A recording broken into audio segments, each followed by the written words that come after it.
What if I told you that in the early 1900s, a group of Black Americans built one of the richest communities in the entire United States? A place so successful that it rivaled Wall Street in New York. But in just 24 hours, it was burned to the ground in one of the worst acts of racial violence in American history. This is the story of Tulsa's Black Wall Street. The story begins after the Civil War. Newly freed African Americans looked for places where they could live, work, and build wealth away from the harsh realities of Jim Crow laws. Oklahoma, before it was even a state, was marketed as a land of opportunity. Some Black families moved there as pioneers.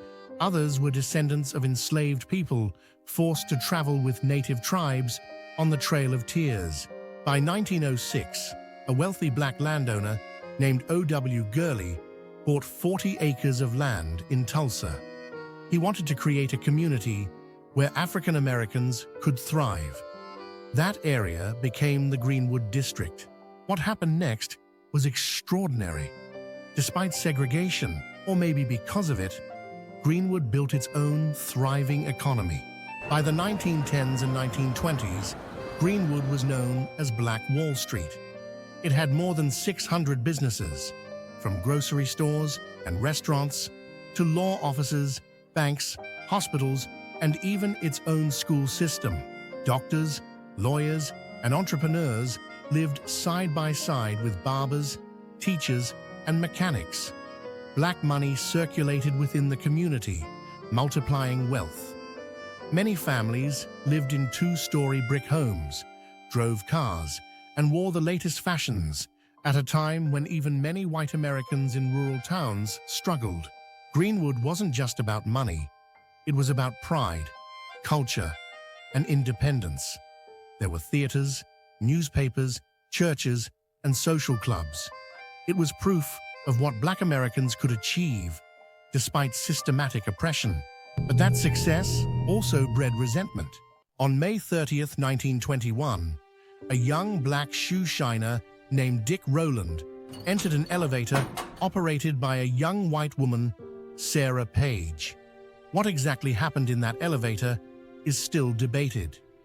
Some accounts say Rowland tripped and accidentally grabbed Page's arm. Others suggest a misunderstanding. But within hours, local newspapers ran with sensational headlines accusing Rowland of assault. The next day, he was arrested, and whispers of a lynching began to spread. A white mob gathered outside the courthouse demanding Rowland be turned over.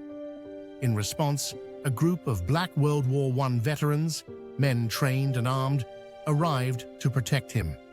Tensions exploded. A shot was fired, and chaos erupted. For the next 24 hours, Tulsa descended into violence. White mobs stormed Greenwood, looting businesses, burning homes, and killing residents.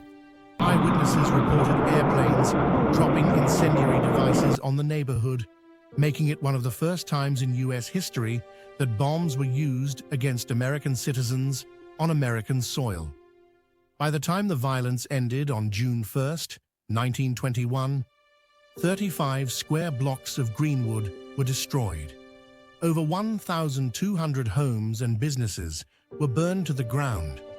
Historians estimate that as many as 300 people were killed, though the official number was much lower. Thousands of survivors were left homeless, many herded into internment camps for days. The wealth that had taken decades to build was wiped out overnight. Insurance companies refused to pay claims, and no one was ever held accountable. But the people of Greenwood were resilient. Survivors rebuilt parts of their community, opening businesses again despite constant obstacles. Still, Black Wall Street never fully recovered to its former glory. For decades, the massacre was left out of history books, silenced in classrooms, and erased from public memory. Survivors were forced into silence, and generations grew up without knowing what happened in Tulsa. It wasn't until the late 20th and 21st centuries that the truth began to resurface. Today, Tulsa has memorials, museums, and ongoing discussions about reparations for descendants of survivors. The story of Black Wall Street isn't just about destruction, it's about resilience, vision, and the determination of a people who dared to dream of freedom and prosperity. It's a reminder of both the heights that Black communities can reach and the lengths to which racism has gone to destroy them. But above all, it's a story we must keep telling, because history only heals when it's remembered.